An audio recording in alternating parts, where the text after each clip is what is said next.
Hello प्यारे बच्चों आज हम समझेंगे अग्रक श्रृंखला और पश्चगामी श्रृंखला में अंतर के बारे में बहुत ही आसान तरीके से आपको समझाएंगे। लास्ट तक वीडियो देखिए, पूरा समझ में आएगा। तो बायोलॉजी क्लास 12 जो वंशागत की आणविक आधार उस चैप्टर से लिया गया है। तो अंतर के लिए एक तरफ लिखेंगे अग्रक श्रृंखला, इसको लीडिंग यानी स्टेन बोलते हैं, और पश्चगामी इसको लेगिंग स्टेन बोलते हैं। तो दोनों तरफ लिख लिया। तो पहला अंतर हमने यहाँ क्रम डाल लिया। तो जो अग्रक श्रृंखला होती है इसका संश्लेषण यानी 5 से 3 दिशा में पृथक यानी दुसाक रेप्लिकेशन, इसको बोलते हैं रेप्लिकेशन फॉर्क की ओर होता है। रेप्लिकेशन फॉर्क का मतलब होता है जैसे जब डीएनए का जो पृथक बनती है तो ये हमारे स्टैंड है, तो ये जो है ये उसके बाद ये फैल जाती है, एक रचना बनती है। तो ये हमको रचना दिख रही है बाई की तरह, तो इसी को हम बोलते हैं रेप्लिकेशन फॉर्क बोलते हैं इसको प्यारे बच्चों। ये 3 से 5 होगी।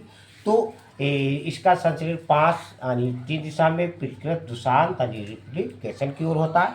पश्चगामी में क्या होता है कि इनका सकल मतलब पूरा संश्लेषण 3 से 5 दिशा में, परंतु ओ का ये कि जो खंडों का संश्लेषण 5 से 3 दिशा में ही होता है। तो पश्चगामी में ओ का जो कि खंड जो है वो ध्यान रखना प्यारे बच्चों। दूसरा है कि अग्रक श्रृंखला में इसका संश्लेषण एक सतत यानी श्रृंखला के रूप में होता है, सतत मतलब लगातार। और पश्चगामी में इसका संश्लेषण छोटे छोटे यानी खंडों के मिलने से होता है, असतत संश्लेषण होता है। तीसरा है प्यारे बच्चों अग्रक श्रृंखला में कि इनके संश्लेषण के लिए एक प्राइमर यानी आरएनए होता है, आरएनए की आवश्यकता होती है।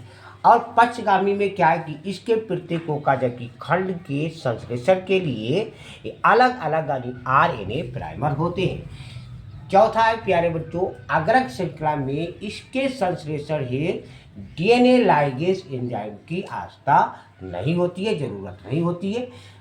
और पश्चगामी श्रृंखला में इसके ओकाजकी खंडों को जोड़ने के लिए डीएनए लाइगेज यानी एंजाइम की आवश्यकता होती है, जरूरत होती है। पांचवा है प्यारे बच्चों अग्रक श्रृंखला में इस श्रृंखला का संश्लेषण यानी प्रक्रिया आरंभ होने के तुरंत बाद यानी प्रारंभ हो जाता है। इसके संश्लेषण की जो दर होती है वो अपेक्षाकृत कम होती है, यानी वो तीव्र होती है, तेज होती है।